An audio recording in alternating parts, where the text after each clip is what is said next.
The first lie I believed wasn't even about cheating. It was when she grabbed my hand one rainy evening, looked me straight in the eyes, and whispered, "I'm terrified of losing you." I remember smiling because I thought that was what love sounded like. Now I can't hear those words without feeling sick.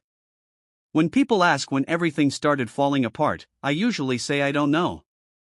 That's easier than admitting the truth. The truth is that my relationship didn't collapse overnight. It had been rotting underneath us for a long time while I kept decorating the surface, convinced we were building a future. We had been together for almost 5 years. She was funny, stubborn, affectionate when she wanted to be, and somehow always knew how to calm me down after the worst days at work. We had a small apartment, a dog that preferred sleeping on my side of the bed, and endless conversations about buying a house someday. Nothing about our life looked unusual. Our friends called us the stable couple. I believed them. I believed her.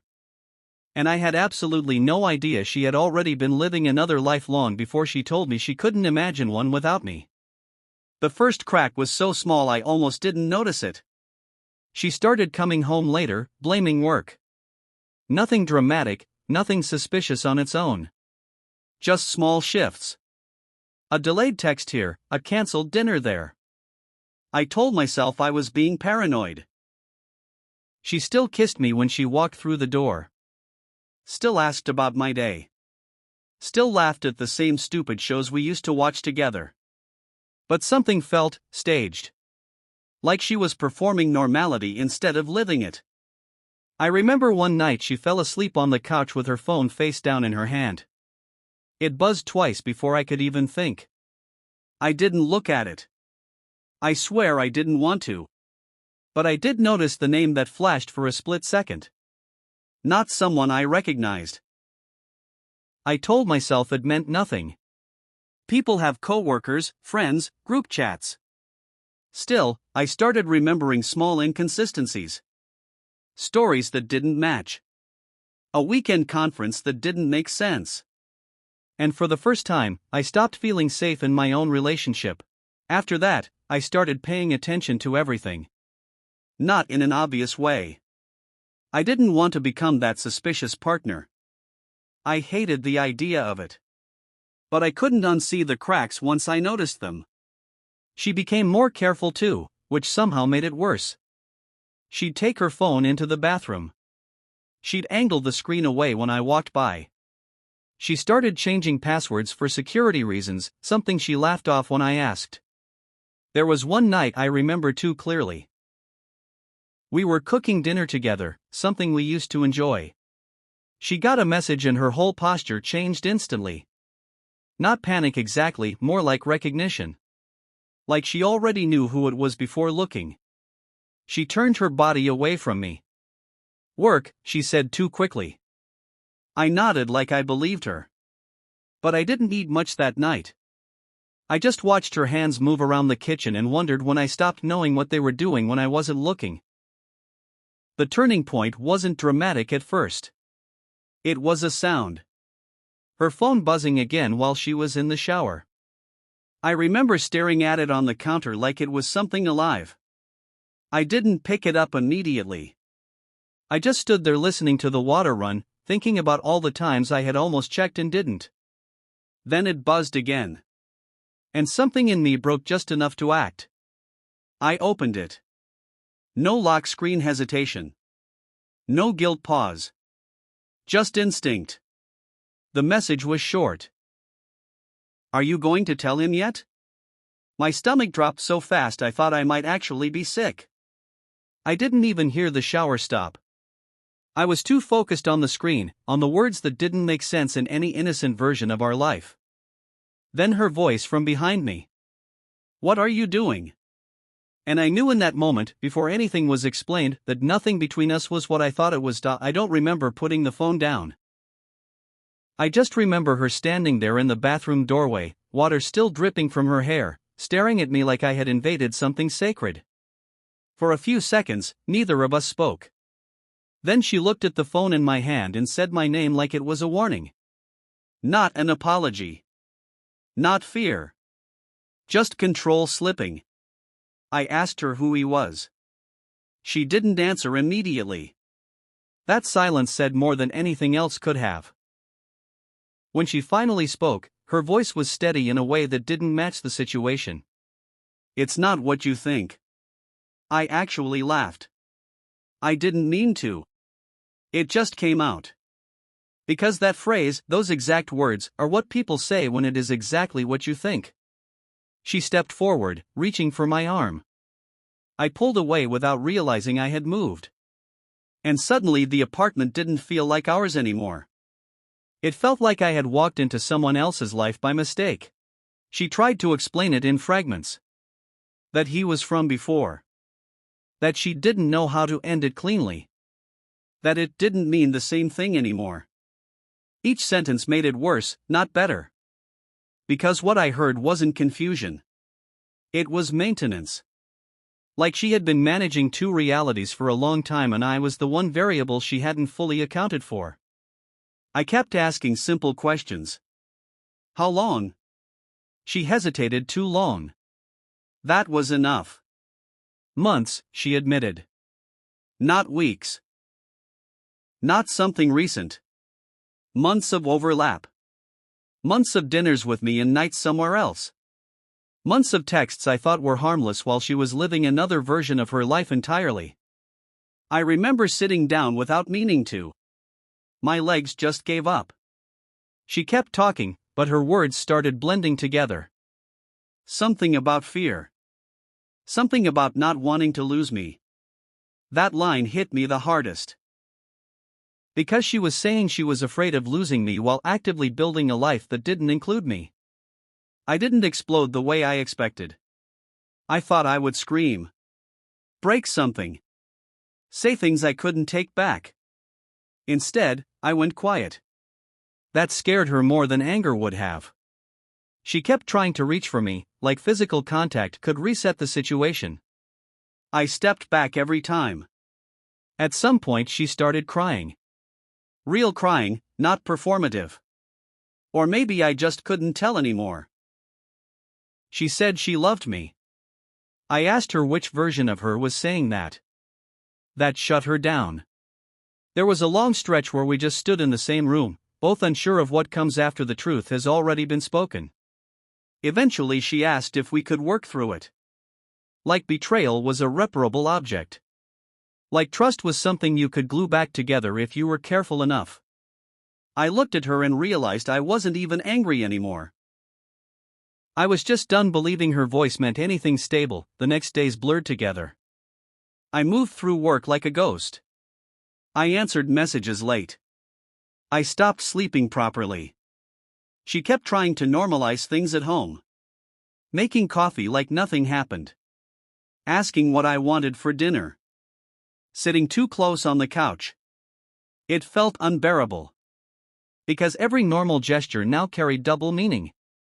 Everything she did looked like a performance trying to overwrite what I already knew. I didn't tell anyone at first. Not friends.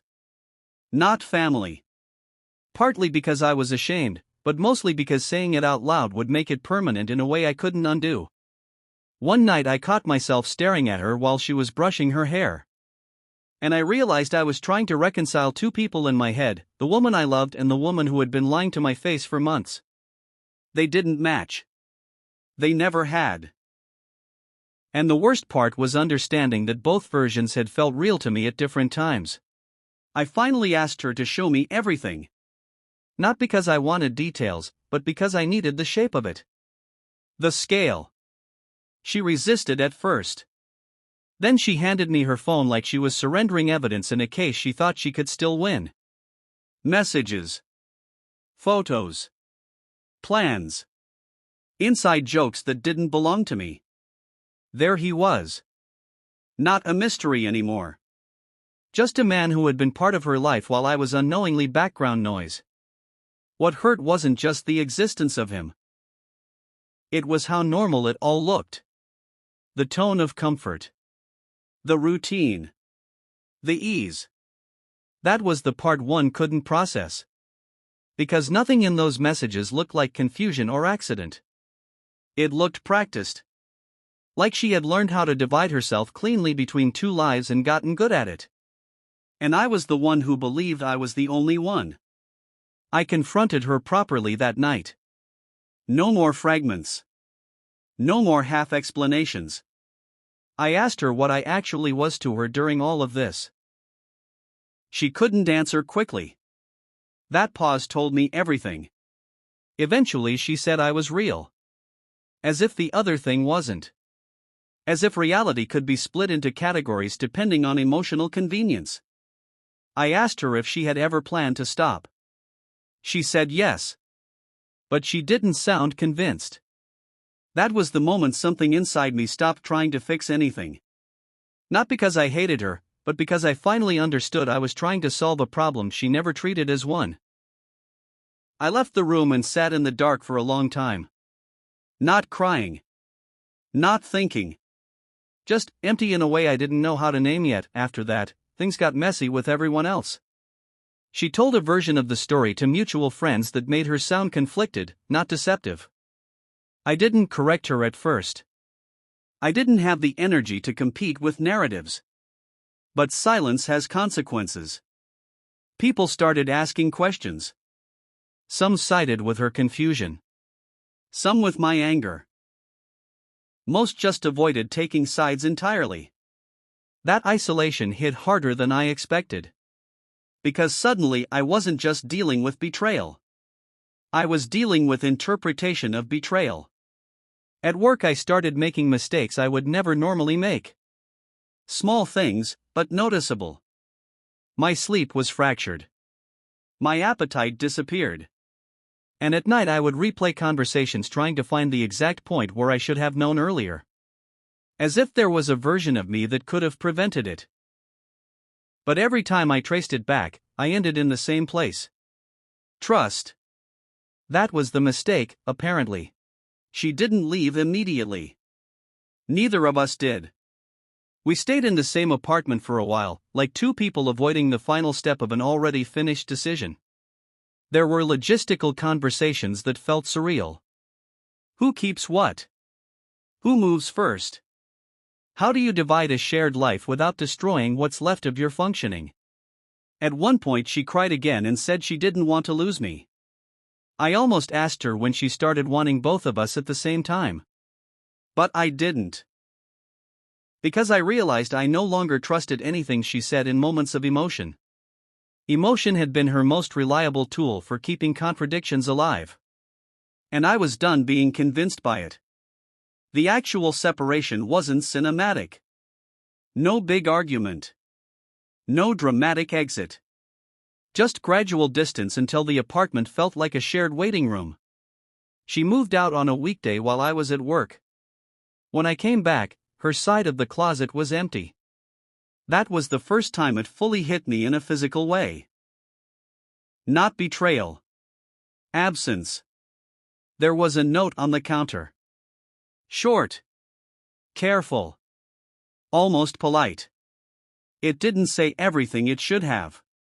It said just enough to make it feel like she still controlled the tone of the ending. I didn't call her after that.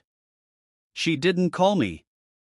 And somehow that silence felt like the only honest part of the entire relationship. Months later, people assume I'm over it. I'm not. I just learned how to function around it. There are days when I don't think about her at all. And then there are moments, random, ordinary moments, that bring everything back with no warning. A phrase someone says. A phone buzzing. Rain hitting a window at the wrong angle. I don't hate her anymore in the way I used to. It's more complicated than that. What stays with me isn't even the betrayal itself. It's the realization that I can live inside a version of love that feels completely real while it's happening and still be wrong about it the entire time. That's what changed me. Not her leaving. But understanding how long I had already been alone inside something I thought was shared. I still replay the moment she said she was afraid of losing me. Because I finally understand what she meant. She wasn't afraid of losing me as a person. She was afraid of losing access to the version of her life I represented. Security. Stability. The stable couple image everyone believed in. And I was part of that structure without knowing it had supports hidden elsewhere. I don't tell this story often. Not because I'm protecting her, but because there's no satisfying conclusion. No lesson that fixes it.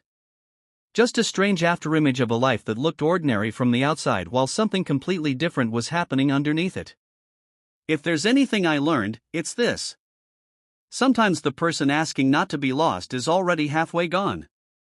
And you don't realize it until you're the only one still standing in the place you thought you shared.